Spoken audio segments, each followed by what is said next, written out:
O te whasisi latu o toi amatalia nei tau manga al fono au whai tula fono. E whatati ese ngaluenga al fono au mo le malolonga. O lo sa unore suis fono mo le tu malo palo tau ali patai tu pai lalo. O te tāpā mar whalo alo sui mamalu mo le whaawawina o lau sa unuanga.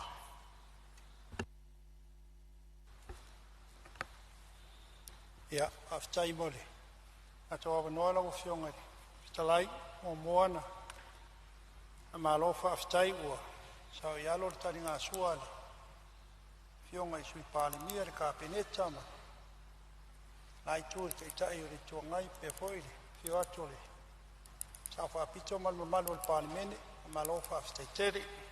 Ai, o maili. Te minei wale o toi tele nai vaenga ua. Mo mua wha malu lua tui lau o fionga ile. Ile minsta o Palemene. O peona e maua maila o te talo wa watu I ana I le fionga ile rifo mai. E peona o taua ia le patartano ina o le. O tato Palemene ile atua le pata malanga tumu whaaloalo.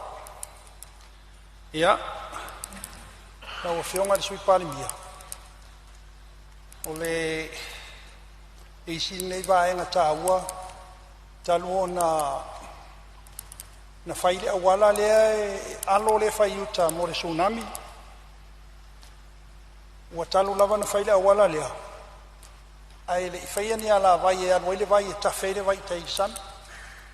Ma taimi nei la so se taimi a e timungai.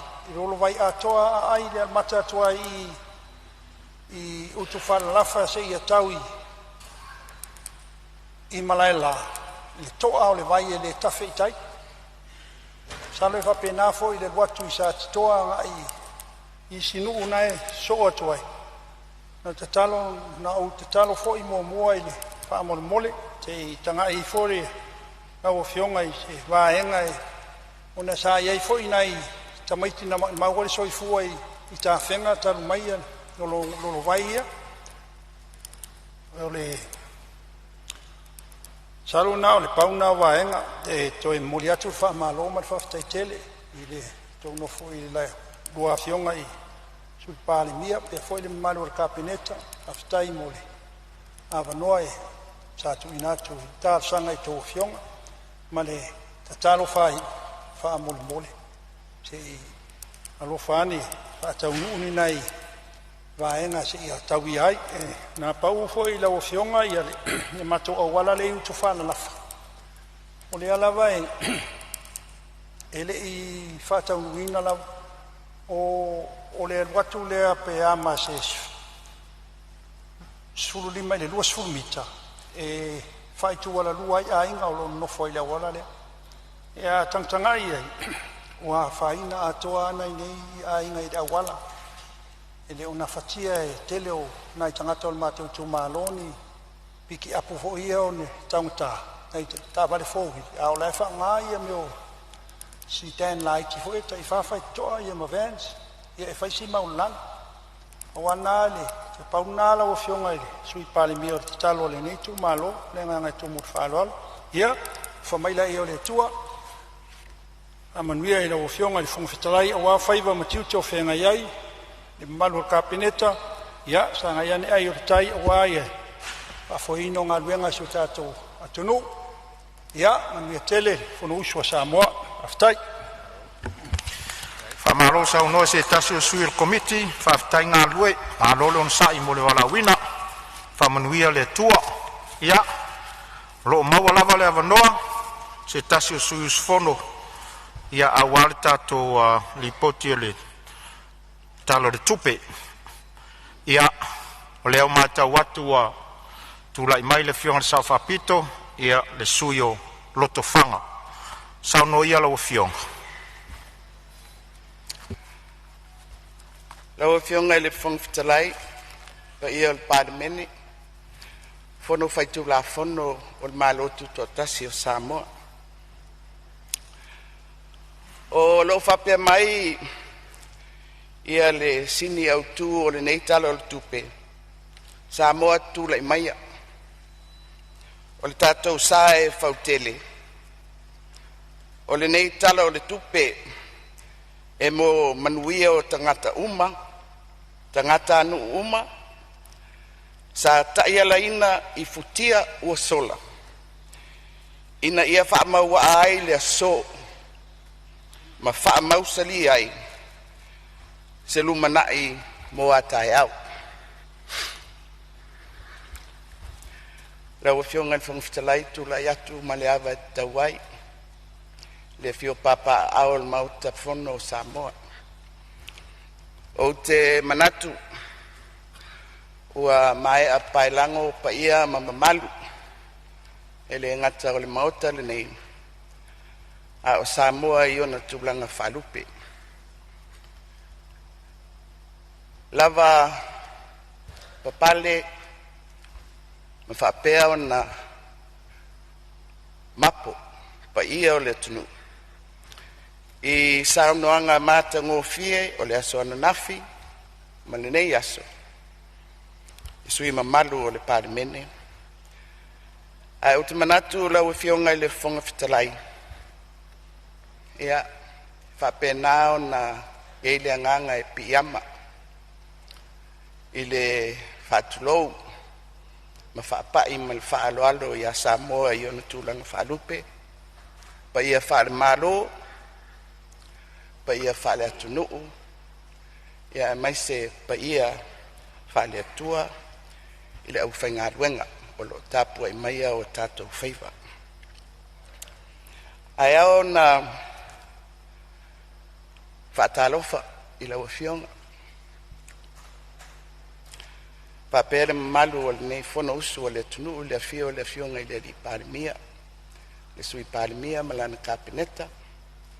Pape fo I le vasenga o minista langolango.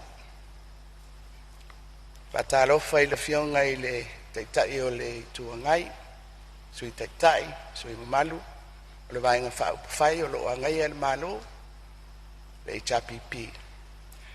Ia, pape fo I le nei tu o le mauta, I sui tu totasi, o I tu malo. Malo le soifua malalangi ma, pa malo le ngā lulue, o te loa ua whaau ngase fo I le mauta I le aso ananafi ma le nei aso. Ia, o te langona lava o le naunauta inga ina ia whaamaea le tofi ma le ngā duenga, o lo whenga iai ma le fono usu o le tātou atunu. Awa fionga I le whangwhitalai, o oto ina mai le sini autu e pe ona mai le saunoanga o le tala whaatitau o le tupe. Ai mai se le itu lea, o le nei tala o le tupe, sa taiala ina I futia ua sola. Ina ia whaamau ai le so, ma whaamau sali ai se lumanai mo atai au. O te whaamoi, I le sini ua fufola, I le tala autu o le tupe, ua I le mamea nei. Au ai ui e sui paia inga. Ia ai whaau wau ma ngā duenga, ua fili ma iai ma malu o le mauta, e whaatino, e tautua, ma le atina eina o si o tātou atinu. E le ise whainga malo fou, e pale mai I se ngao ngao, vai ane le mauta le nei. E pale mai, matau mai, I ngā duenga sa whaatino, e pūlenga, sa mua mo atu. O le a fo I le fou, ma wha moenga, ma whola sanga, ma fuafuanga. O le memoni lau fionga I le whangawhitalai man ma malu o le Palemene. E whea ngai lava le whainga malo I le paia inga ma le paia inga. I le mea ua taatia mai ai. I le mawai atu o se ngā duenga ua mai o na whatini. O lona winga lau e whionga le whangawhitalai. O le tātou ngā ruenga. E le ngata i le whautele e pei o le mau o lo au mai. A o le ngā ruenga e whaa au au. O te moli atu le whaafitai, i le whainga malo, i le tuina mai o le nei tala whaatitau o le tupe. O se si vaenga au tū lea, o le wha moe moe o so o se whainga malo, o le tupe po le tamau ainga, e whaatino ai ana ngā ioinga. Mai awa no whape atu lo whionga i le whangawhitalai, i lango e le nei tu malo, le tala o le tupe, ua whola i luma o le mautafono o le tunu. Lango ona e tatau, ona tātou whaanga ioi. Lango lau e whionga i le whangawhitalai, ona o lea manino le mauta le nei, ai mai se nisi o sui ua toe foi mai le mauta, i le whai unga le tātou whainga palota. O lo o sosolo pea, i se fuafuanga sa whatatia, e le whainga malo i le paia inga ua mawai atu. E lo se tala avane ai, pe o fina wina fo i po se tala ale tupea ai, lau o whionga le whangawhitalai. O le tala ale tupea le Palemene le nei, pe a fina ngalo i ai le Palemene. A le tala o le tupe fo i ai lo na o te lenga, lea fo ina fina ngalo le Palemene i le paia inga sifurifitu. E le pasia. Ia o te leto e fo i le natu lang, lau e whionga le whangawhitalai. O le tāua, ona o so se fuafuanga, e ao na fua i lunga o ni mea e pitosili o na mautinoa. Awa e pei o na masani ai, le fola sanga o tala o le tupe, e na o ni fuafuanga. A le whatinonga, i lunga o le whatananga al Palemene, e whapena o na whaanga solo, ma i lea tausanga whare tupe, i lea tausanga whare tupe. Nau nai mta upua e fia sa i lea isi fina ngalo, o le awhionga i tamaitai minsta o tupe, i le tala o le tupe le nei. Ina ia manino ai foi mamala malama. A tonu le tātou te taumanatu. E tai tutusa foi le tūlanga o le paia inga le nei. Ma le whaulu fale mai o le tala o le tupe. Ma le whainga malo o le paia inga i le pale mai o le Palemene sifulfitu. I le tūlanga foi lea o le mae au se whainga palota. Ia, o le whaaua wina foi o tātou tala o le tupe. O le lua afe lua sifultasi. Na whaauau le tupe ele malo tausi mea. I lalo ai inga o le tulafono whaavae se lauma le lima. A o le pale mai o le whainga malo ale fast. Ia iulai o le lua afe lua sifutasi. Na tāpena i loa le tala o le tupe pe ona whatatia mai foi le tala o le tupe lea. Ua whaafua se ia le tūlanga o le tātou whainga palota. Ia ma le whaanga solonga o le pasia. E le mauta le nei o se tala o le tupe e whaaua wai ngā duenga le malo. Le foi na tua ia inga o le tūlafono. O le a whaanga ioi le malo i le 25% o le tala o le tupe i le tausanga ua tuana ia. Ua maea le piliota o le 25% lea. Ona se e mai ei loa lea, i lalo o le whainga malo fau, i le tūlai mai le whaiunga o le tātou o le tātou whainga whiliwhilinga o le palota. O na whaawau mai ai lea i a inga o le whaavae se lau ma le 5. Lau e whionga le whangawhitarai. Te ua umi se whamasalanga a o le whesili. E ao na tātou manino i ai. O le ua tātia i luma o tātou se tala o le tupe o le sifululua masina o le tausanga whare tupe masani. Mai le masina o iulai, se ia o atu le masina o iuni i leisi tausanga. A le lava ua whaanga solo ngai o inga ale malo, ua mawae le whaonga ina o le 25%, o le o whaanga ioi, le vaenga o le selau ma le 5 o le whaavae, o le fisili ma le whaaloalo e tu inatu, le fionga le tamaitai minista, mo le malama. A wa le tūlanga masani, o tala whātatau, e a ngai luma. A o le mele tupu ia tātou i le paia inga le nei, wa mai le talo le tupe fuafua, a le wa amata o na whaonga, o le fisili.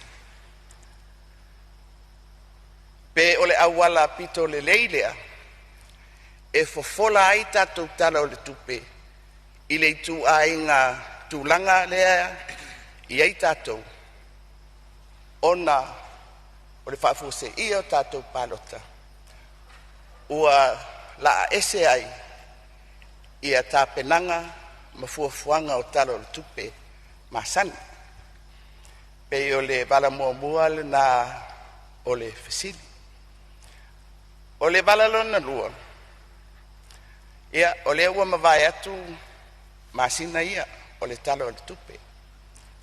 O le fesili. Pe o manino fo i le tātou komiti o tupe. Sa whea ngai ma le ilo ina o le nei tū la fono. O le atonu a le tupe lea la tātou ngā ioi iai. I masina ia tutoe o le tausanga wha tupe. Pe a ma le valu masina. Ia taula vaina manino. Poi lea o le clarification. Ma a tātou pāsia fo ia tātou talo le tupe. A i o tātou iloa le lei. Ona o le tūlanga ese o le nei foi tausanga.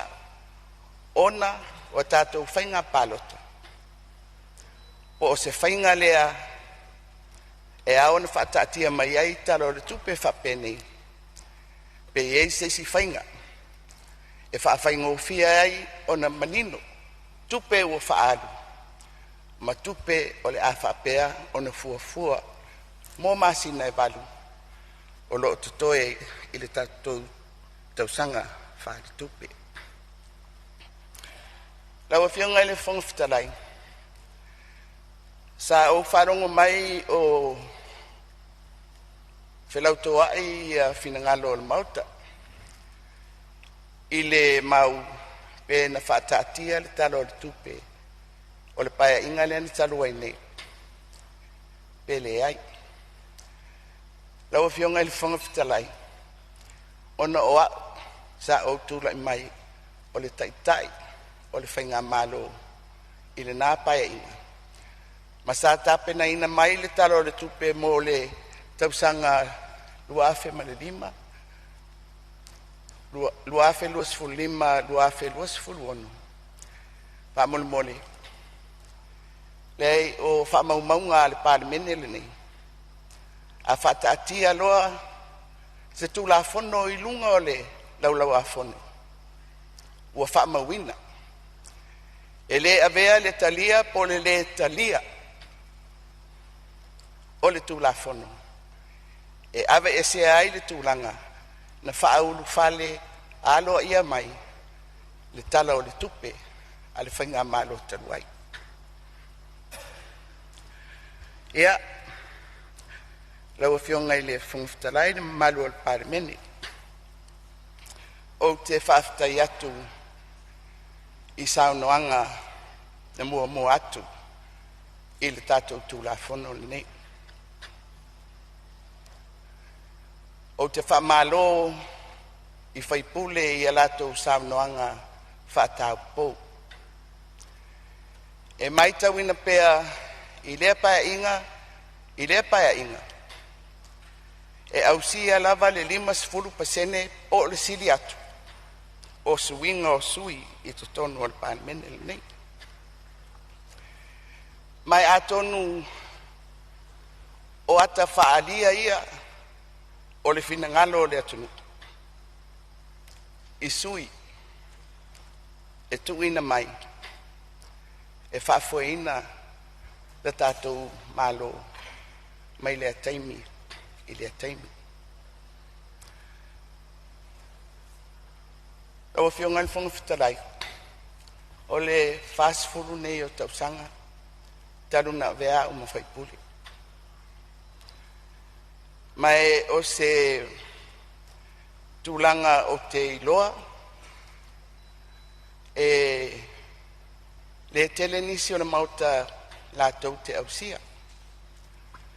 E o te manatu o le sunga i atu i le epa. O ia lea ua tausanga silia i tutono o le mauta. O wharonga mai o saunonisi o sui, whaatitau i le lātou fo i ulu whale mai, ma le fionga i le li Palemia. Ua 2 tausanga, le la whaitau, le 2 tausanga.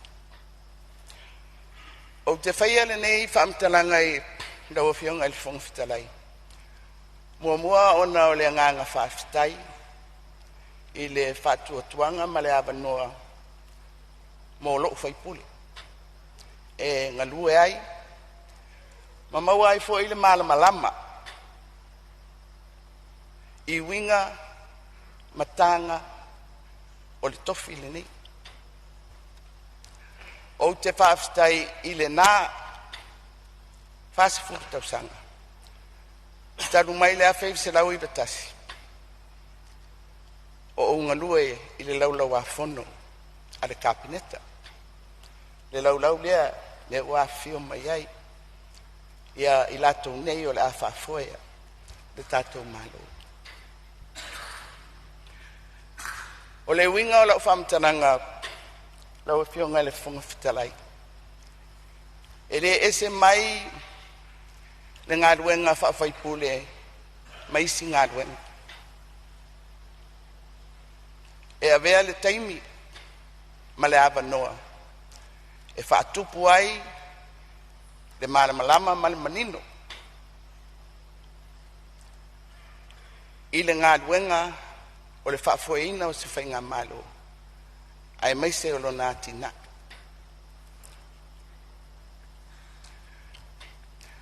Ai le whalongolongo atu i sui fau. E ma eu foi au ala e saunia e le ali. E whawhanga mai ai pea le mauta le nei. Le ali po iai tonu o le atunu. A wafu o fuanga le atina. Mase manuia lau tele.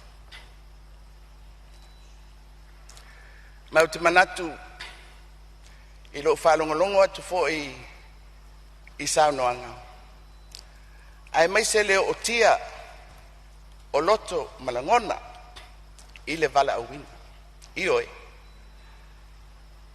E le o se tofi e tu mama ina. Le whātua tuanga ma le whaamoe moe o le atunu. O inei. Sa ili atuai se lumanai manuia mo Samoa. Lau fionga i le fonga fitalai. A tonu i le whaasolonga masani o le whaangasolonga o le talo tupe. O le aiai awanoa. E au ili ai. Ia mata upu taitasi. Au te manatu o le ua taatia le sini au tu o le talo le tupe.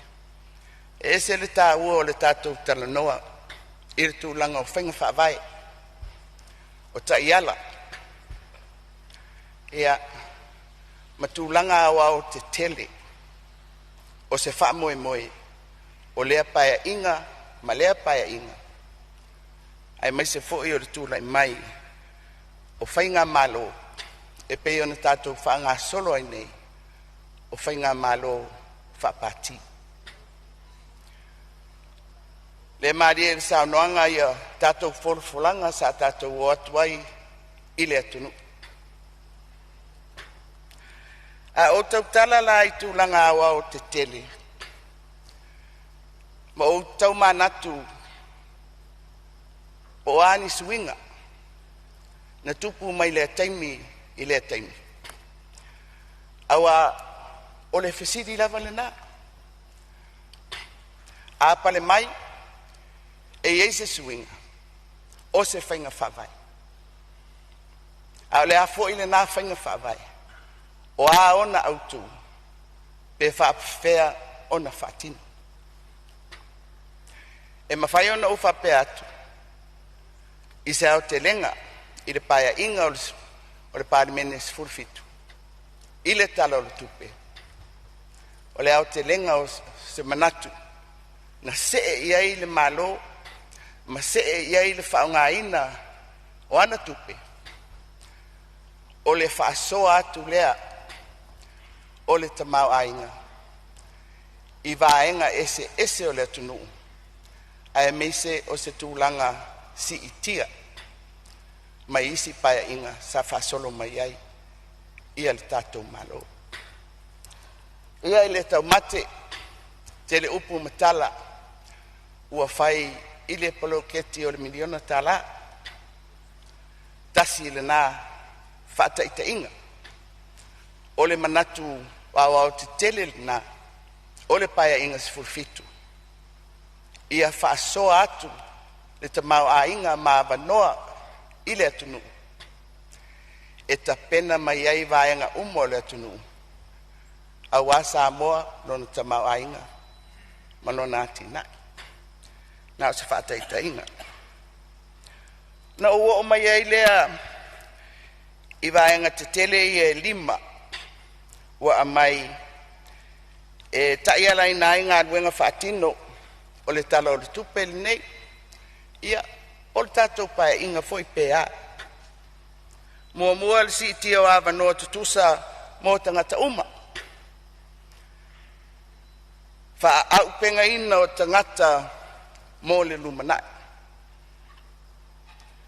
wha lau tele ina o awa noa i au nanga au peto sili o na manao mia mo tangata lau tele.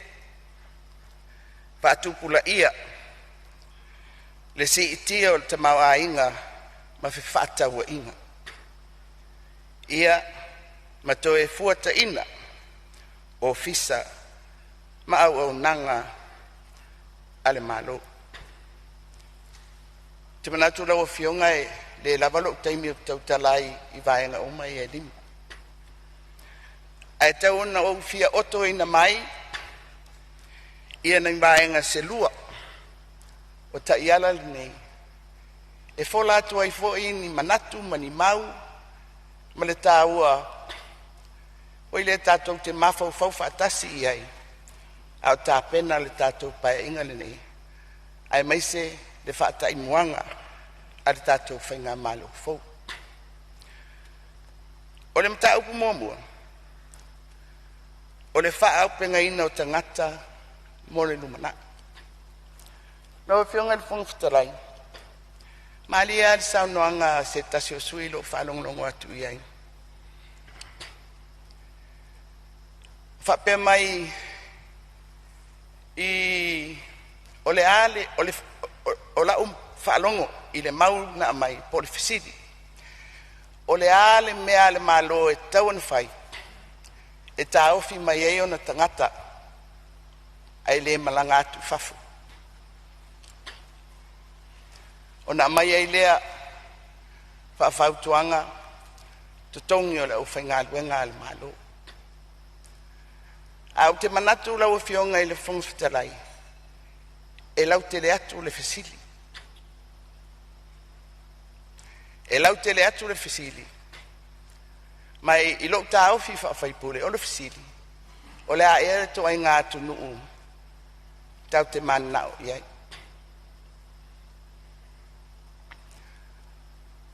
O te tau manatu inisi o whamaumaunga a taitai o le maro a lo tā pena i le tātou tūtō tasi.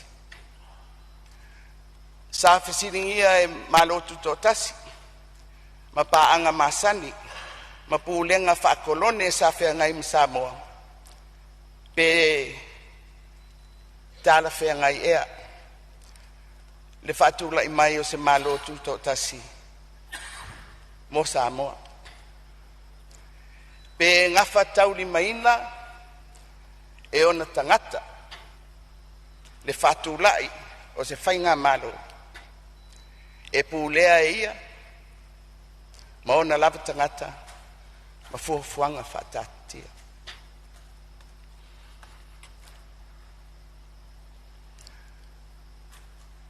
E foi se tasi o mau o se tasi o ao so whatasi le fionga e atu pota msesi. E whapea le mau mai ane le mau talini o le sali popo pito ta ua Samoa o na tangata. Ewe fionga le fong fitalai.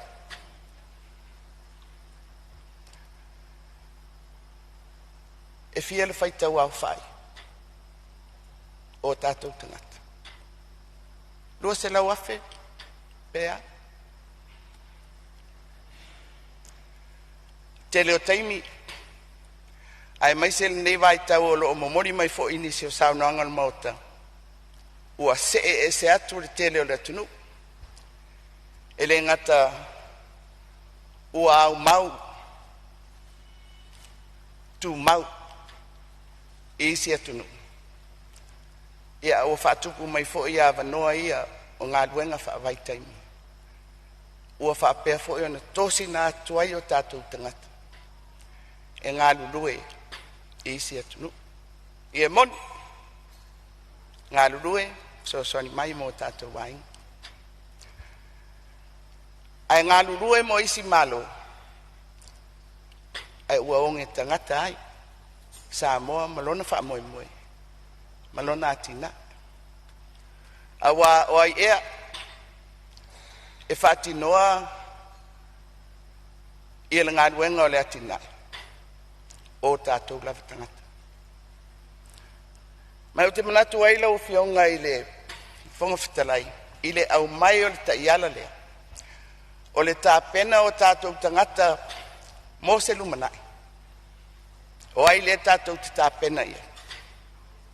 E mauti noa le tātou tāpena mo tātou lava. O le mea lea la tupu. La tātou tāpena mo le manuia o isi atunu. E whai ma whātaita inga whainga whāwae a isi atunu pe o Filipaina. Whai lava le whainga whāwae te pena o la tātou tangata e o e whainga luenga. Whai tau miliona ma miliona Filipaina. Ai a Samoa. Lua se lau afi. Ona whaatu lai mai ai leo le fisiri. Whaafewhea. Ona whaile malol ne. Tātou tala noa pe ona mai e nisi mau. Tātou whaatupu awa noa. Mo tātou tangata. A watu whaamanuianga. Ai lau fionga i le whonga whitalai. I le tele o tātou whainga whaavae o le whisiri lea. O mausalini a tātou whainga whaavae ni a tātou mawhauwhaunga. E whaamauti no ai.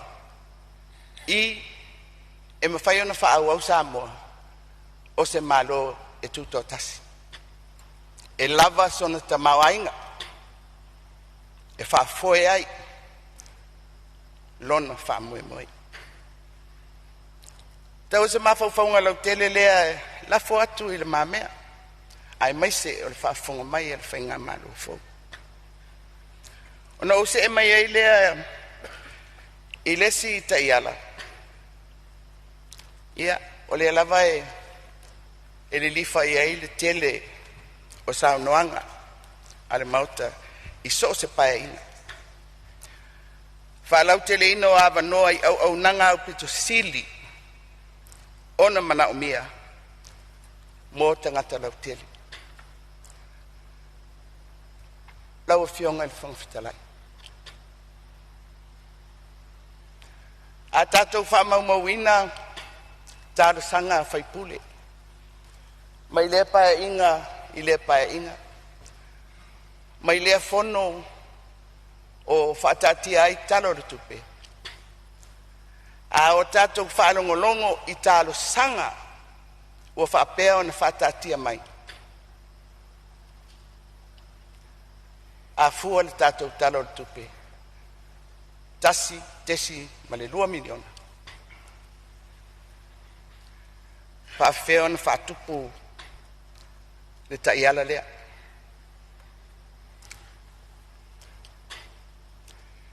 E lava so langona to tasi. Lau fionga i le whanga whitalai. A tātou tana noa i mauta nini. Tātou tana noa i uma tātou se atunu ufoilea. E tele. E to tele o na tangata. E tele ana tupe. Ai talo fai. Samoa. Lua se la wafe o na tangata. Ele tele no na lau ele. Sfulu tasi afe maila fatafa. I motu e lua. Mana i motu laiti. A seta na o le atunu nei malmalo. E alfa upunga voi lea e fua le pelau e le ie. Sa ai e lui na pea whainga malo mai le taimi ma le taimi. Mau tela ngona fo ia o le umi o le taimi o ia tonu mautal nei. Ia i lungo lau a fono o le kapeneta tu lai mai o se taitai o le malo. I mana onga o le atunu. Ma le naunau ta inga ina ia whaamalia ina mana onga o le atunu.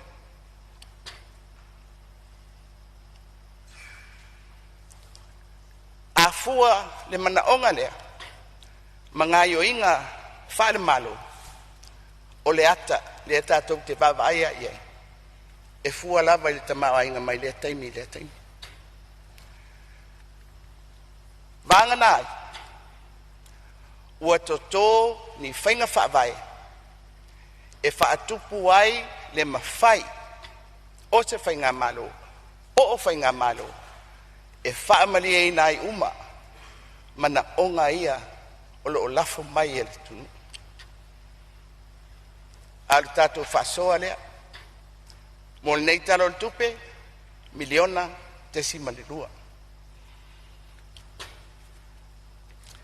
Toi fo i mai lava i whainga whaavai. Po o lava o tātou whainga whaavai. E tātou te tali atu ai i le fua o le mana onga lea. Pen whai fo ino tātou whapea. E reasonable. Se mea te tau. Ea. Mana onga i e o mai. Whale mai. Tofu le tu malo man whale mai. Tofu le nuu ma le aonga. E wha mai ea. Le lava fo mai. Le lava whai aonga. O le ala le mele tupu mai le whaasolonga mai o tausanga. O pūlenga ale malo Samoa. A toso mai tutonu. Ina papea e laititi. Ia whanamai, maaonga. A ia lava tangata e whaatinoina ngai oinga. Pe toso. Ia ona tau a apalea. E whaatino le au nanga. Whai ma whaataita inga. Whai mai le mau ale matanga ruenga le soifu malolo ina. E toru se lau fo mai. e mana umia e whaamani e nai le mana onga o le atunu mo a o nanga whaari fua malo loina saro le efto a over le selau ia tonu e sauno mai le fionga i le limista a to e ngā fua la ia e whai malui mo tātou pēr tātou talanoa i le whaalau te le ino awa noa i au nanga au pito sili o na mana umia pe o moni fo i le tātou tali i le atunu i o tau mali lie o mea umai e tau te whai mai ai e re me whai o na whaatino e le whai ngā malo o tātou o le atunu le titi e uti le tātou te maa ainga e tau whaasoa rawa whionga le whonga whitalai ia o a onga lava o le soifua maa leo loina o ngā luenga te tele o awala o taringalu o awala lau papa o fisota inga telefoni televise le tio tulanga uma whapea o mana onga o le atunu ia mawhemala ngā inga o transport le olo langa mai e foi fina ngalo o nisi o sui tele o le tu ngai e fa pe foi nisi o le tu o lo tu lai mai el tato fenga malo a mai se tato valeli la o fiona el fon fitarai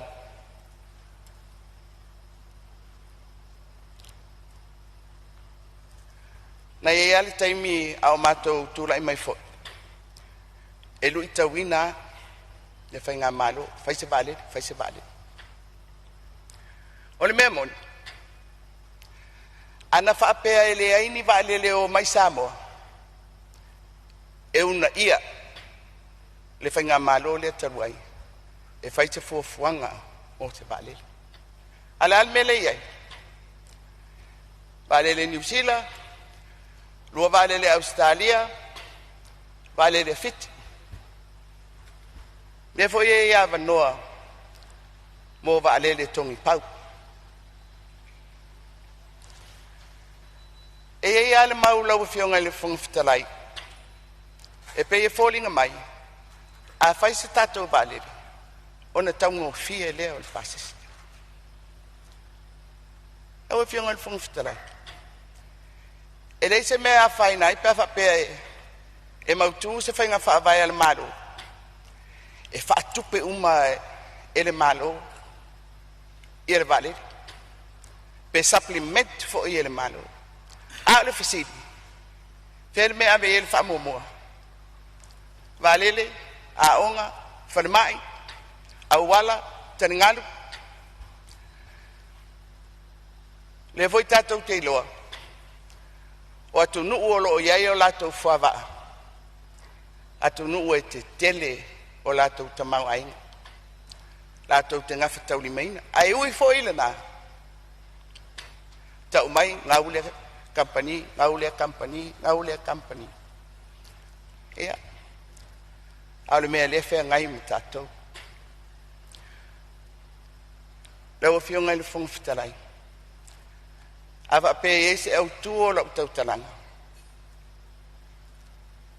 atato wo pe ita iala pe na ye mea ia elima po fainga fa vai ia manino mai po le ale fainga fa vai e ma fai ona tato ngafati ai le tali atu I mana onga ia o le atunu awa afapea e tatou te folafola atu o le afaalau te leina vanoa ae le tau I le fua ma le manao lea iai le atunu o tātou e oni tangata whātāputala, pe o tātou e oni tangata e le o lava mga whangafa, mua, whātulanga whainga whaavai, lona lua, ma whai o na whaawau. Whaawau mai lesi paia inga, lo le melea, na le atua sui, ai tu maulava, le tu langa o le whatinonga. E whisiringi ai le ngā ruenga le mautale nei, mana ngā ruenga, wa tōwhia e tātou, o whaipule le tunu, ia lau fionga. E le fia solia foi le tātou tu la fono o teimi o whaavanoa, o te ilo lava o lo tu avanoa lau fionga i tāu pou o le mauta. Ia au mātou ia ua loa, ia le iale usta i lau fionga. Ia te iwa maisa u lapta inga ona le manui ai leo se wha moe. Aso mātou sao lea, lau fionga i le funga fitalai. Talia le talo le tupe. A whingalo maali lia foi no mauta.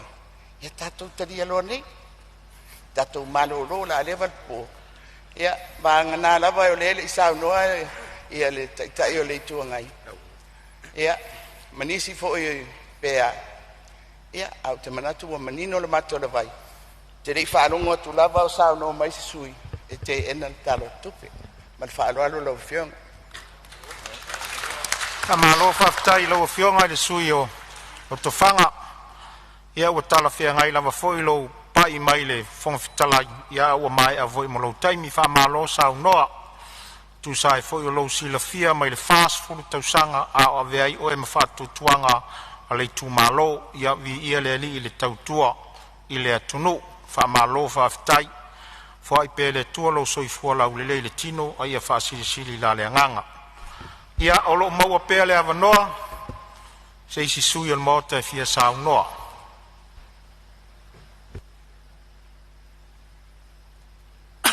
Au fionga ele, mo vitalai, se avanoa.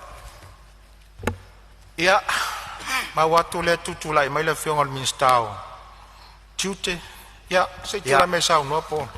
Aftai mo le avanoa, te manatu e, le ua fau le sao le. Tai o le tuangai. Lau whionga le whongawhitalai. E le io e le teimi e lau ngai la tau, o le whatari mātou po elis o le komiti. Ia, le o le tau tuli atu po la le vaenga le a sao o finangalo, e le itali le malo, le tau tuli atu po iei se mea o finangalo, iei le a whionga le minsta, sao no mai. Te malamalama le lea. Ia mau atu le nofoa. Te malamalama le lea le teimi o te whaisau tau talanga.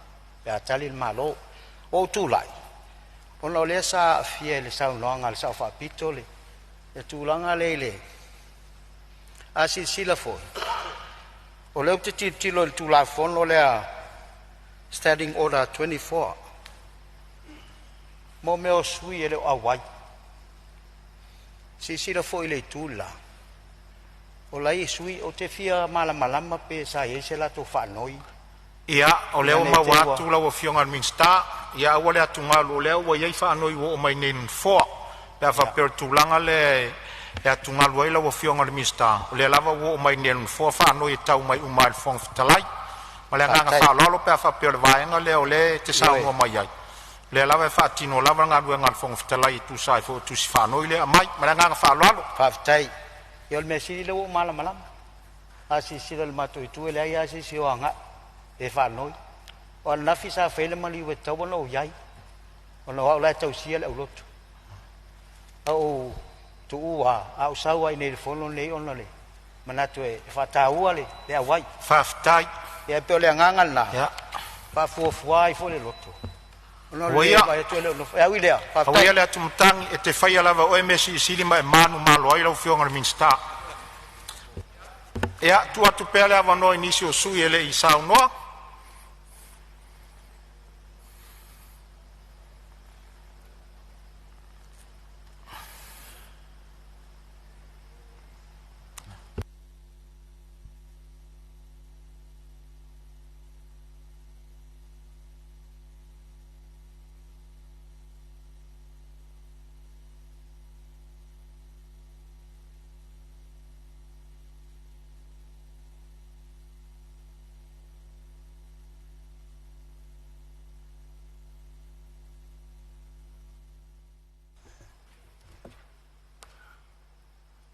Ia, o leo mai tau watu ia, o tutulai mai le fionga ile, tai o le tuangai, ia, tulai mai ala o fionga ile, tau tai ala maota e saunoa, wava noa le maota mo lo saunanga.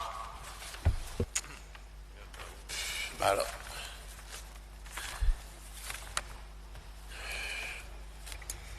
Ia, lau fionga ile, Fonotaga e o te whamalo atu i whatautainga o tātou whanusu. Ia mai se lotu awanoa i sauna ngā sui i la matau. O toi maua le mauta le nei le whaasoai. I lungo le ngā le vatu au mai i le tō file mō. O te le fwoni a vanot whatalo whatuai e lau whionga sui Palemene malka peneta ia whapea sui mamaru uma o le tātou Palemene. Tātou te awai whatas fwoi le mamori tātou sanga o wale singa ngase o le tātou Palemene. Ele apurpurusia o tō whanga mal whata o to lia o le whalefu. Ia, tawia i na tauru ai toa whafo. Ua mai o te pui le tapu alo li. Ua le tapu inga mamaru. O pa ia whale malo. Pa ia whale atunu uma. Pa ia whale kalesia. I ulua i saunuanga o le o te manatu o le ule toianga i whalo o le whaloloa. Whaftai saunuanga whataupou ma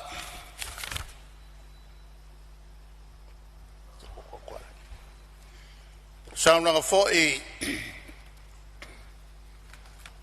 le taupou ala o matutua o le mata. Wole ai lava seisi e whalavelade. O le si lea tū manga masani a Palemene. A saunoa whataupou loa se whaipule e lea se sui tuai e toi whalavelade. Aoanga foi fa Palemene. Ele milia fa upol Palemene nei. A mai a on momoli mau fa le tu malo. Ole alava le ngana. E momoli ai. Ole le hotele. O le ale tue ngā leo le fwoi mai le atua whatino ai e tū mau pia lava lo tātou wawa whatawhata. E pe upu ia whaleata e te tele lava pe senga ai matua i le o. Anga whawhalu polu o tātou masani ai le tupa tu la fale o le sua fatamali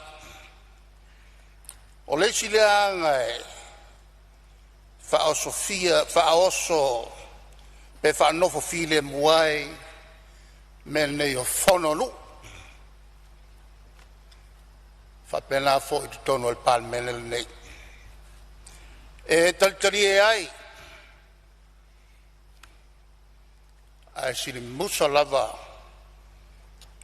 la to fa lo polo e lo u fatto a ul fale mai molto le nei il no fo inga le fitu i val valtas sa o feilo ia to ino le tunu isolato sa ia lava mai le ono lua talie i felafo la fo inga a upu e felafo il Palemene ina fo teimi ai na oli le Palemene e makwa makaukia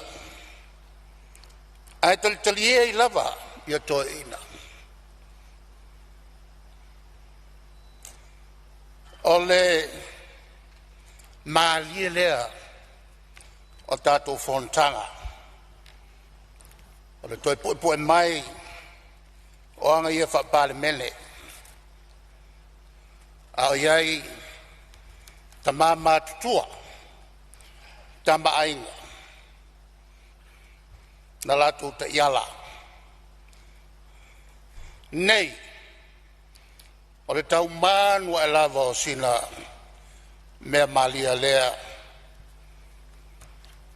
taofi o le mafofau ia na o se whamanatu ai o te whamalo te lea tu i lau fionga i le whongwhitalai o te taofi lea wa toi whauru whale malia mai tanga sa manei ai whelafrafo inga iaso o tausanga na o tulai mai ai au tutonu al mota nisio la tou amata mea iai mea whapea io to ino tamba ai o le tala o le tupe o lo tatou soala o puleina ia o umana o iei upu e tolu avaenga taua o le tala o le tupe o le launga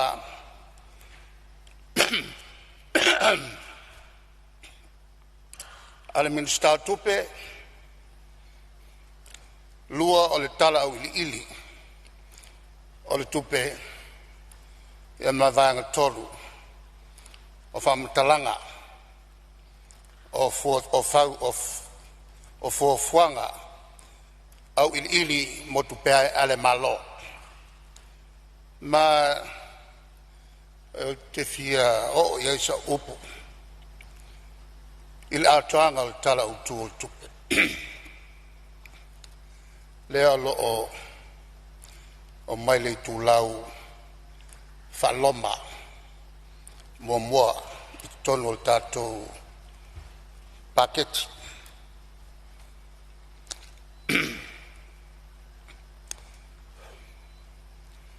o te si tau tala pu'ua ia o tatou tupe maua le voi la sauno iai le fianga e mai tai fai pule o lo tufanga tupe maua mai a tatou lava la tupe tatou lava la tupe ono wenga au fiai ia la fonga valu se lau ono suluono miliona valu se lau ono suluono miliona pa wana tupe mwhai ona langa mai tatou lava tupe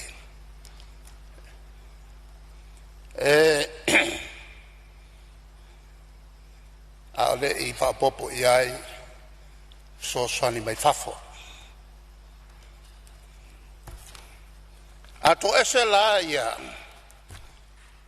tato ai talaf matutongi o tō whinga tawa loa, e se lau 5.4 miliona tala. Ona tutoe ai lea o le fixa lau 11.4 miliona mo isi tupe fuafua ala tātou atunu. E la le mele o tupu. O leo o le tātou tala le tupe. I le piliona ma le 2 miliona tala. Piliona ma le 2 miliona. O le fisili. O fesa e sa wel Palemene lea. Fela e sa wel Palemene lea. E fa ato ai le piliona 2 miliona. O le tali e au mai so soni. Ma ni no a tupe e ono fai.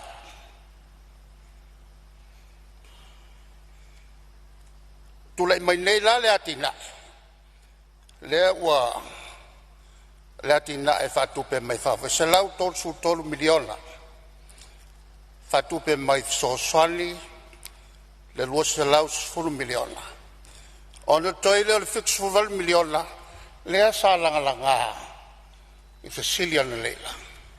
O fela e mai ele fix 4 miliona lea. Fela. O le polengal na. O le polengal te leal na. E le tei. Ai meise o le utato falo. E le fia le malo e polo.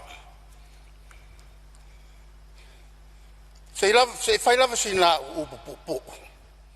I vai ngā tupe ia e tau. O tupe alu faltu la fono.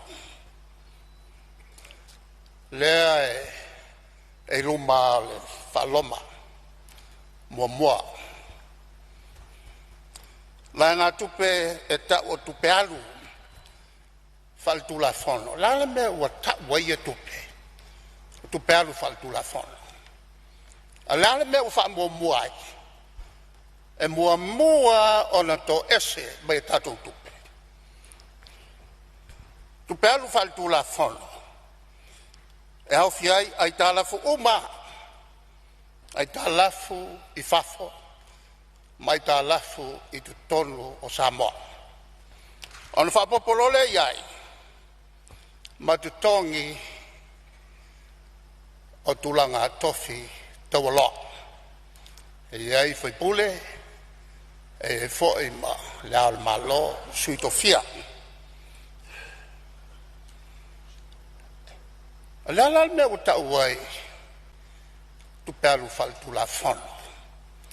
O le tali, o o le pui ai le mamalu a to Samoa. Pui ai le mamalu. E le o iai se tatu talanoa. Al Palemene. E le o iai se talanoa I le vai ngā tupe lea. Aisa, lea ngā le tupe e le me whai ave iai le wha mua. Pui ai le mamalu. O tupu mai e o Samoa. Ma le tau le leia o le malo Samoa. O le malo tausi e tausi le lei ana no tanga I mea tau ai talafu. A sila la I le paketi na se lau 5.4 miliona e te tongi ai talafu ma tupe I fatu la fono. Ai te toi pea le fixa lau 1.4 miliona. Mole tausanga mole. Nisi mea ane fai el malo. Tausingo el malo. Mole ati nae. pe a fai sa tina ai sa lai tatou te so le vesi ai I ai tala a o lea ele ai se faleto tupe mua e tutongi elu ese o ai tala le ai se ai tala na le me fai tutongi a mai lava ele afe iwa se lau ono skulua se kau mai a kai minge nalano tula e tuena le la ma raise the question langa mea uleva na matu ngā lulu e tono o lo fiso tupe a o iai tono o lo fiso tupe o lo fasili o a tupe o lo tongi mai iai nei e talaf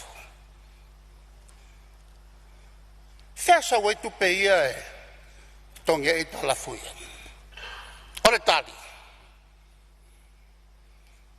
e te tongi mai lava ia ti nai na fuai se no a tupe ia o lo walu e paro fai so manga matua le manga ia na lo le fataun market so tongi e lo no a tupe tongi mai lava ia ti na fuai se no a tupe Fata ita inga le lei. O le ati na e tau le tise mai le vai ia fulilo. Silia se lau miliona tala Amerika. Le loan na faya i le afevu se lau iwa tsfuru. Masa o a fia e negotiation o loan lea. Ia, o lesi loan e maua mai ei tupe e te tongi e lava ia no a tupe nei. O le loan mo le fausia o le malai valele. O le tele o le vanga tupe lea mo le fai le loan. O tele o le vanga tupe lea fast food 5 miliona.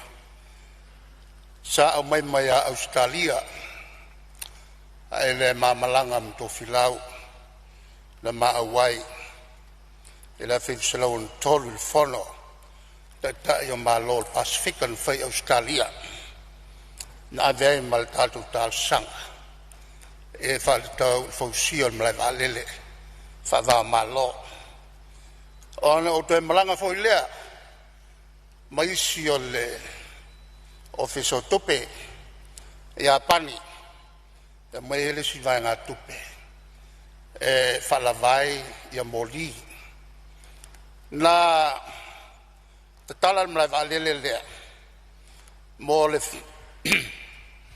taunu uai o le valele tele mo le uru teimi o le Boeing 747 fitu fa fitu fai al masino te sema la fevi salau valtu sfulma le lima.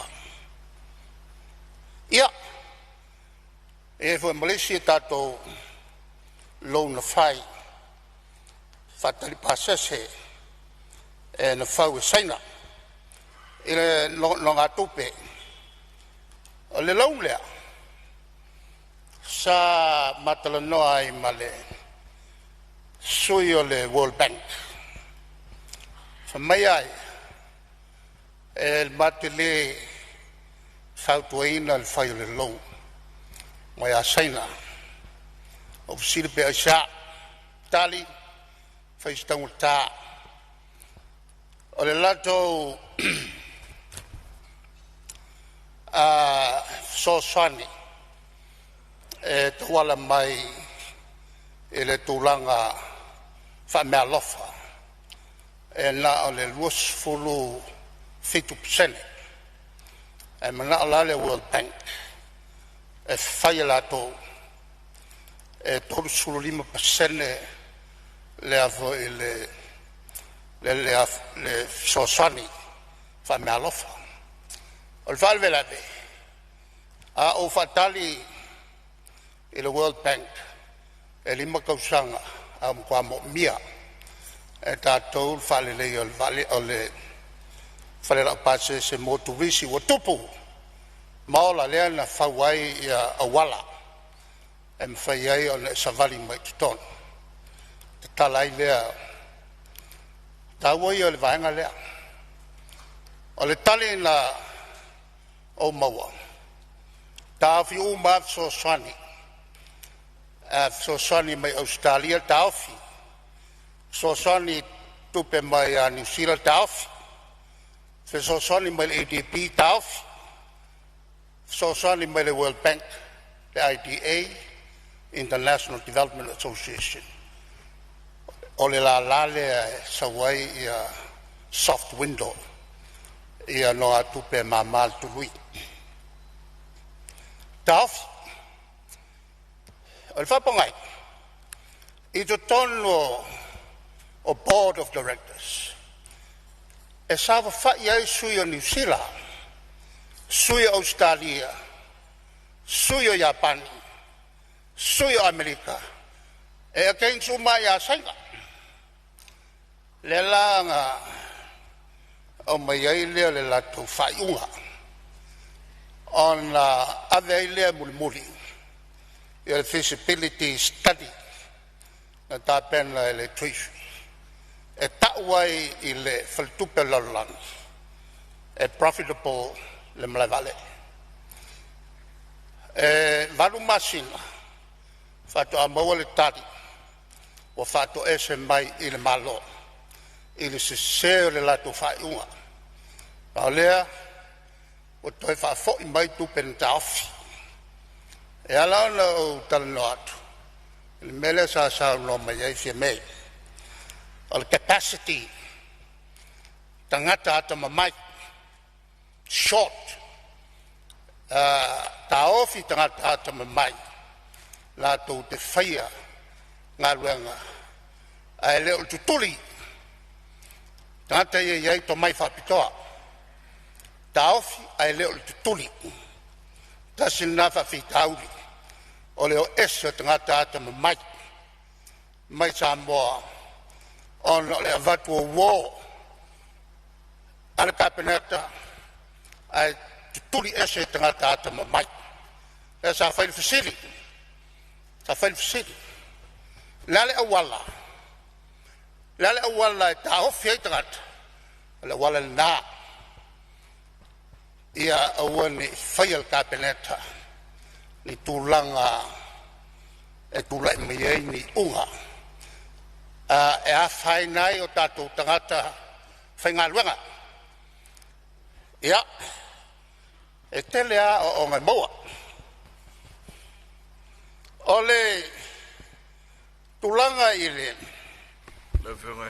fia whai asina o whamtalanga meneo ia mo le whasauina fo le taimi a se malolonga lau fionga i le taitai o le tuanga i lo i le whauila vea mai le tuanga suipani mia tula me lau fionga suipani le se nganga tumu te whaaloalo saulonga malu le fionga le taitai o le tuanga i ia tonu fo iwa le wan whaonga sele o to si me le titia via whamamlama lau fionga ona whainga malo le taimi le i le isi wa tuli e pe o sa no wa tuli e pe o telen tanga te wa tuli al temi le nei le yo lo solo ia la fin fa vai ma al tu la fono fa ton ia me il pisa singa luen a mai con calate va pena na on va pena tu nei fa pe mai o tuli le nei ia lo fa fonga le malu o le fa luen al malo ma le ngang fa lo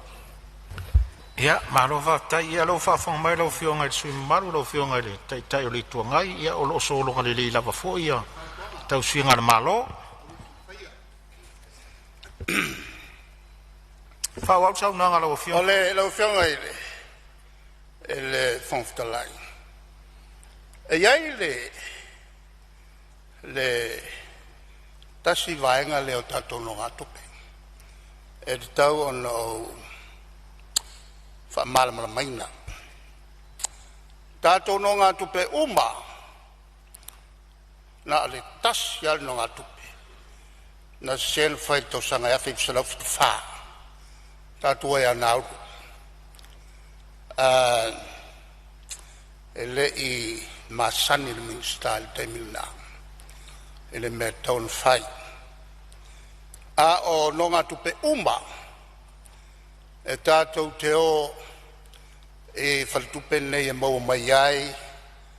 Ia le tūlanga o le whamama venga mo Samoa. Le maua mai ai ia I toi ngā no ngā tupe. E se furu tausanga o te tongi na o tului. Ai e le tongia se principle se vaenga le long se uma ona uma na tongi le tului de sful tausanga. Ia ona fatoa amata lo leo le tongi ia le vaenga le long. O le si so san tele o mai. E whapau ia le tului. Tele au taimi e la loi foltasi pasene tor kuata o le pasene. Ia isi taimi e lua pasene. E o toi ngā long lane o mia o te tongi. A le ulua isi furu tausanga. E le ai se vaenga tupe o le principle e tutongi. E pela o le au mai I le talo le tupe. Le lisi mai ai ia tātou ai tālafu na tutongi.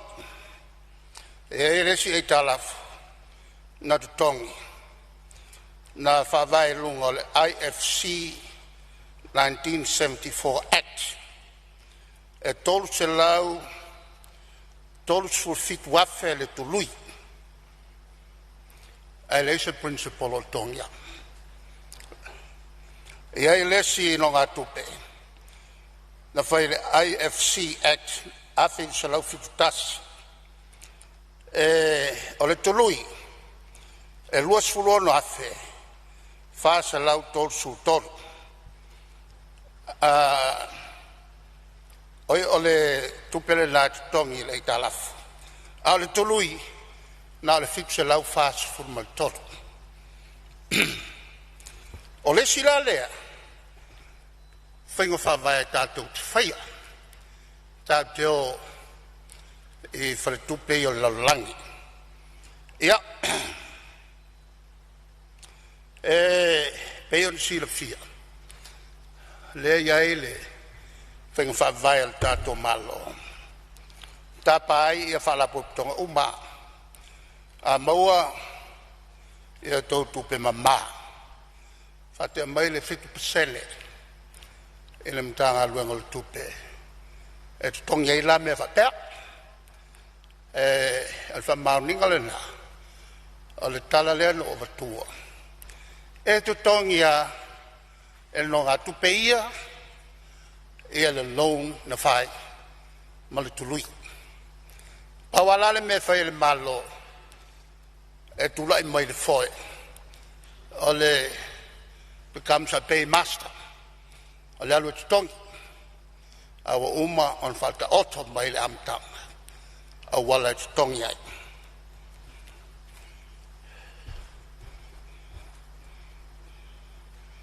O le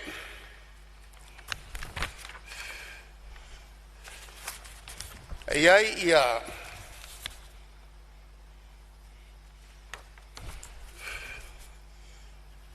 se mlatu e fia whaalia I le tātou talo tupe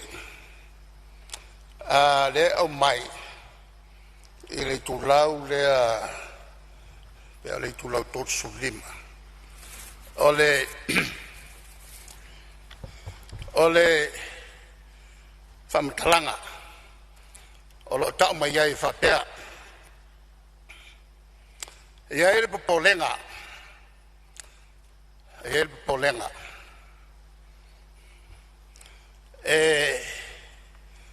o lo anga I pe lalo ia tupe maua nei o mai fa malofa o lo anga I pe lalo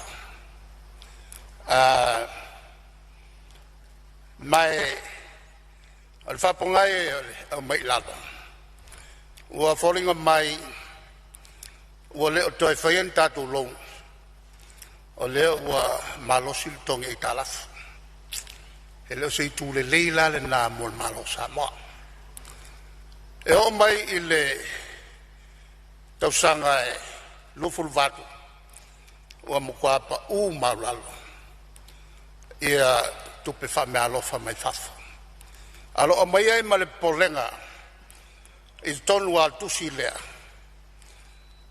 Leono tu lai mai o ni mawhatianga e whengai mal malo ono le nei o le ai o ni ati na e whaia o le tulanga fo I ana fuanga tau watia e leia ua au mai o le polenga tele e ono ta ofi ai ia so soni e au mai tatu paanga ona e matua fia ai tau le leia o le ngoa Samoa I le lalangi lea mai tonu I al melea o te whautua tuai I kapileta to e sila te toa e fuafuanga I o whatatia e lelelei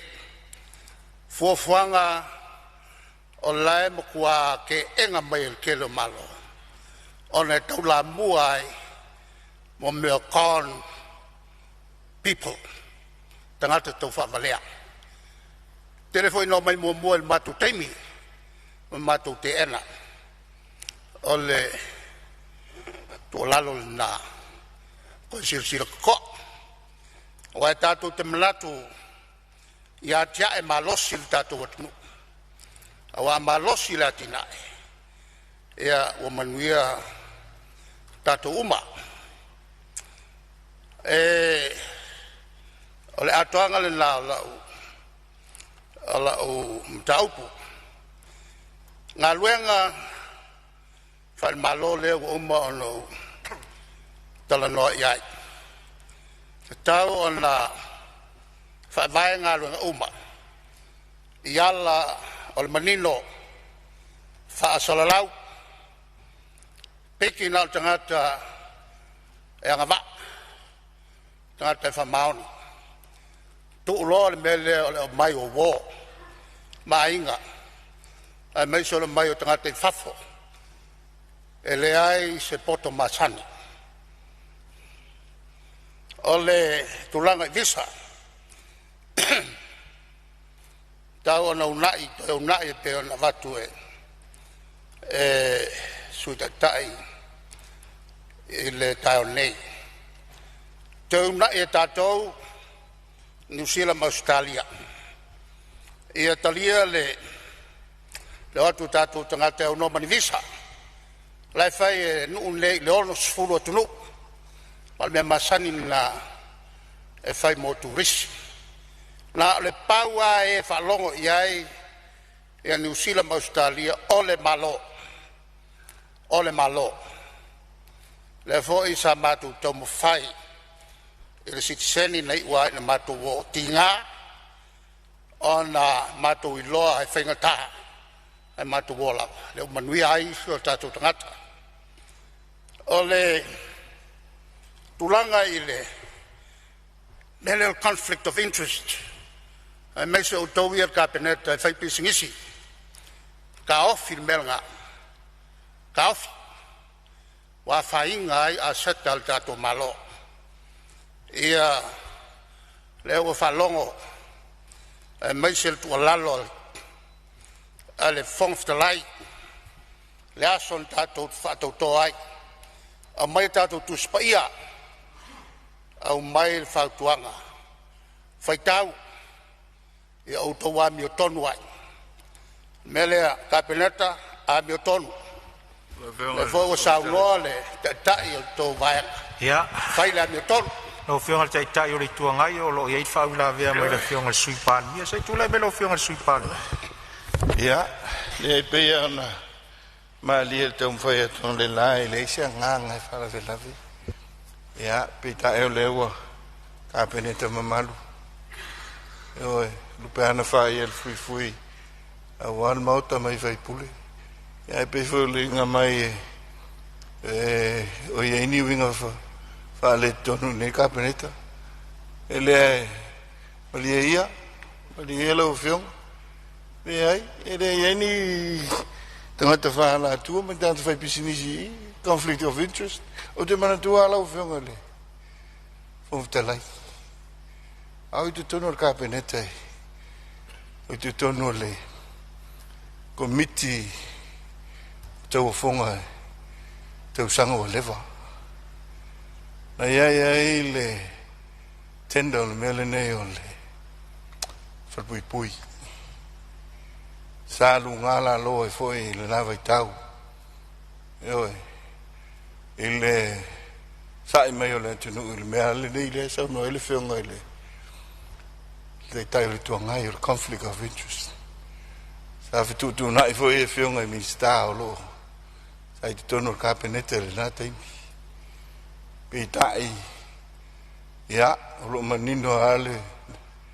Fai mai o le ona te li I male uso i se conflict of interest. Ia nan whapenat? La whiong? Ia. O e whaia? Ia, e whautua tu fo i Samoa ngā rei.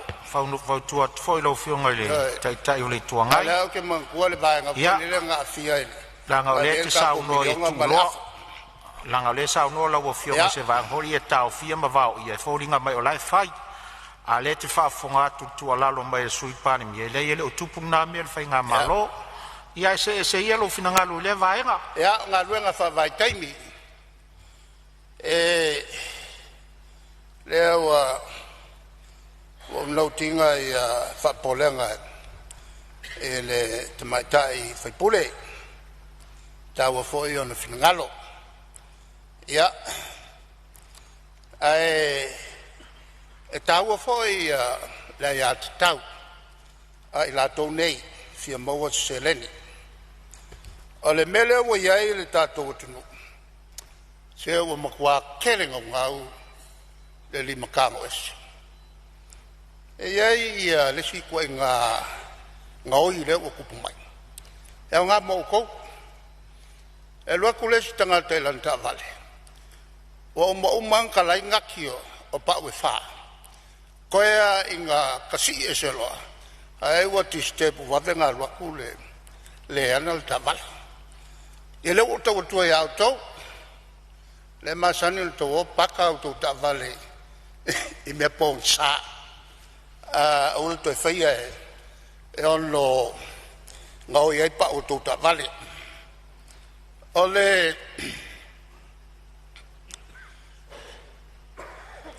ua Fasalo mai le papolenga Australia. Ea, ala na winga leo vave au mai. E le mawhaia ona se se la masau salo. Ala na winga na mwai whono ma New Zealand ma lako umare inge. Ona au mai ai leo le lapta ingal na. Ka ke mo mia la ko kupe e mai fai ai le tato watina ma atiri mau ai e tato seleni ya ole e le mele no te ewo falonga tu o ta wai ya le sos ele ole vangal na e sel men fatu wai fatu ila fe sala oile lua fe male ono fapitoa mole fausia oni o loa no mela lua mai tātou lava whaeleleanga. Ina ia mawhai ai o na tātou alofia ia mo mea tu la fono fo i lea whaingatā o le watu me mata. O le latou la tiute, o le whai o loa ia, e tai pe o le whisky o le peo whala mata, ia maisi o loa. A le avane i whao ngai, e su e le waa. Salta si le whao ngai se o le whalapu tonga. E leo na o mai se whalapu tonga le li whafo e toi tilo, e le mta upu lea a sa whata. O le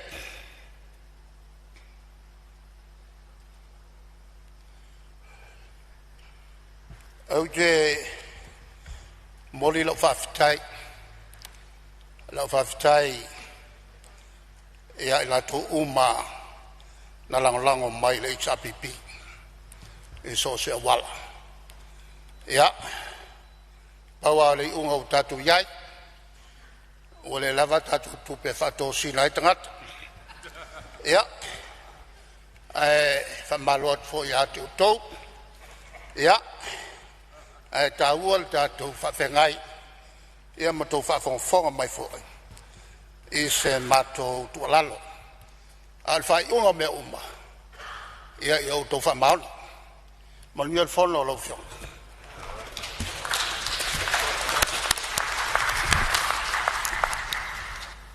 Oa lolongo whaavatutu i le maota le nei i le saunoanga lau whionga i le taitai o le tuangai moni au po le tunu e le whalolo vale se nu. Ai whapia nā fo le maotal nei le mai tau watu. Ma lo whaftai le sau noa. O lo tua wanoa tu lava le whonga whetalai. Ia mai se o tau sa vea mataitai o le malo. Wha malo ti mai le malo. O pei o se lanu le nua nua o sau noanga le nei aso. Sau noanga ti mai. Ia e whapia fo i manisi vaenga o le te wha manino e aile. Ia e mo ilava ia le tusi fai tau aso le e whakasa ana nafi ma le aso. Ia o le tū mau le alofa wha le tua e awala tu so se mea. Ma alofa aftai. Ia e manatu o lea ua ma e a umasau noanga le maota. Ia se i vanga na eina inisi suyus fono o lo tutoi. Ia mai se nisi suyus fono whanoi mai fo i mole ne yaso. Ia o whionga le. Sui Palemene pe ese me o e fisa noi. Whaftai lau whionga i le whomftalai. Na tua au lau sa ia finangalo le mauta le nei tuasu. E mawhoion whaau ngase lau whionga malpai o le mauta. Whionga i whaipule. Ia awalawa le si tātua tunu pele. Lewa e whanua whaivolo nei whaifo yaso. Ia lau salo la tu tamau ainga nai sao i tu malo. Awa Samoa mana mtanga o nei pai ainga lau whionga whontalai saan whanawhalawa mai tau ni lei whanga solo a tātou whelawhalafo inga. Ngatai naso ananafi. A me se foi le nei aso lau whionga whontalai. A me se foi tapu inga mau le whionga le Palemene. E ui o lo toi sea. A lo tapu ai te talo whawhaivo lau whionga ma le Palemene. E rangona ele ngang whawhtai. Nei aso. E mana tue do toi tene ni si sui. Whawhtai. Ia i sui. Ka sau noa. Sau noa whaitau pou. Le pale mai le tofi.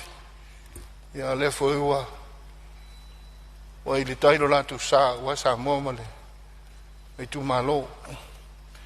E nane foi sui mamalu. O le Palemene. Ia aia le. Sau noa mamalu le whionga sa whapito. Le sa avem Palemene. Fautu aina e foi kabineta male. Ia, male sa le pae inga suval. e lea ua a muli male ai saunoanga le whionga le te tai o le tuangai. Ona ia le nganga whawhitai. E fifa leo ai la le tō whawhitai e le whionga le Palemene ka peneta ono ngā luenga o neia so ilua e le whaingofie. Whawhitai le tātu mota i lang sua mo le unaina o le tātu tau o le manga. Lau whionga o le nganga tonu lea o le lafo pe o ne te sātal sanga tuai o se whamaoninga al fono a ofa i tula fono i laso anafi. O leo o tula ia i mal whaloalo e whatule lafo. Toi teu mo le suia tātou i tula fono. O le taimi o tutoe o le tātou waso fono le nei. Apea.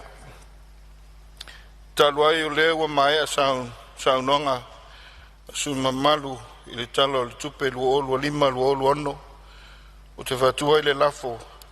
Nei e tolu po nei loa tātou ngā luenga se ia ulia le asafono a tai au. A toi whaauauai i le tamua o le saunoanga le whanga le te fono le komiti o tupe. O tupe te tongi whanga solo i loa talia le malo. Le lafo le nala o whenga le whongtalai. O a whaluaina le whionga le minstau tupe, minstau talonga, maalanga o amor fia le tunu, e whapea foi le minstau whamsnonga, ma le minstau whanua, ma fuanga whanua. O le whesiri po la whamaunia le lafo teo e o whinangalo eisa no mali ioe, au ese le ai. Ia o lewa mawatu no fo, lewa manu malo le ioe. O lea ua whamaunia le lafo toe teu, e tu sai le lafo na whatuina le aso anafi mo tātou i tū la fono. Ma o le ato le poa le tātou ngā luenga se i aulia le aso ataiao, le aso fono ataiao, e manatu toe o le taitai fono, o le komite o tupe maua ma tupe tutongi. Tātou malolo, tātou sa ilini malosi, mtalo sie le alofo le atua le aso ataiao, mo toe whaauaua i o le tātou ngā luenga. Tau ia se whawhitai o le nofoa i le nei aso, ma le whaaonga ngase le pai o le Palemene. O whamalo whawhitai mo le whaamapopoina o le tātou ngā luenga. Whawhitai tā pena, whawhitai saunoa. Ta oto la ia le malom ta upu o laulau sa saa mo se manuia o tātou tu malo, ai mai se Samoa i lona au au tele. O tau na whai se tātou malo longa, tātou sa ili malosi mo le aso a tai au. A tātou te lei tolo pō o te tau sangaina lau whionga le sus fono mo palau li tolu se e saunia se te talo e whai wai le tātou ngā luenga.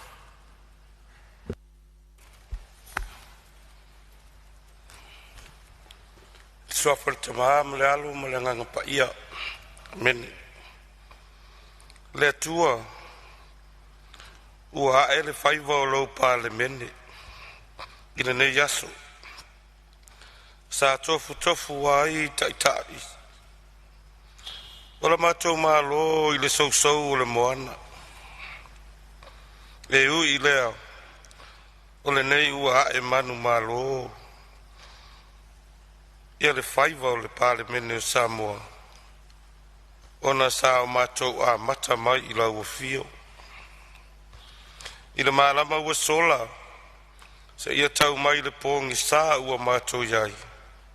Whawhetai le tua, a wā e tele i tu lafo ina i mātou.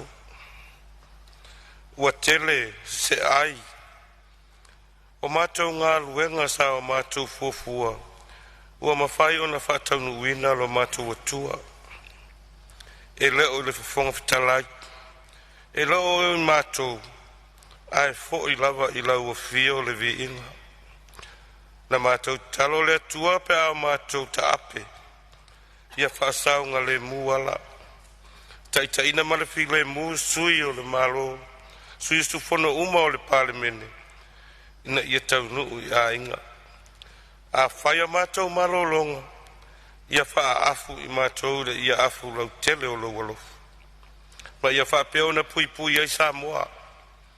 Le tapu a inga Samoa mai maunga maua lulunga se ia o lava i le whanau.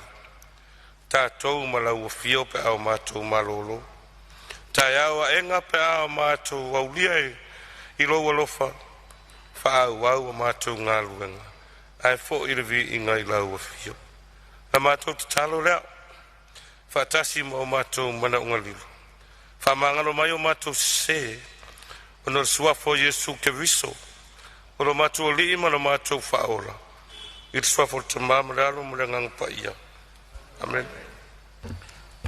Whaftailo fionga minstalo nglango mtanga luenga whatoanga mwhainga whaiva. O te whasi silatu o tolpo nei tau rumanga fono au whai tula fono, se ia o lia le aso fono a tai au, i le tula iwa tolu sfuru le tai au.